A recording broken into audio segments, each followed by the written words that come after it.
আসসালামু আলাইকুম।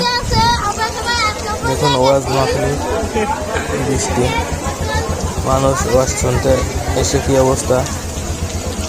এত বৃষ্টি নামছে যে মাঠে বসার মতোই নেই, এত বৃষ্টি।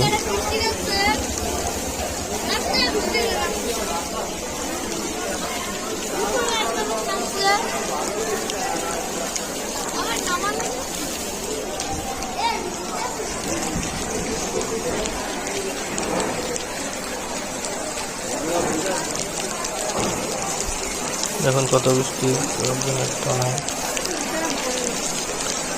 এত বৃষ্টি যে মানুষ দেখুন একজনও নাই মাঠে। অনেক জোরে বৃষ্টি নামছে, সবাই ভিতরে আসছে। দেখুন মাদ্রাসার ভিতরে, মসজিদের ভিতরে গেছে, মাদ্রাসার ভিতরে আসছে।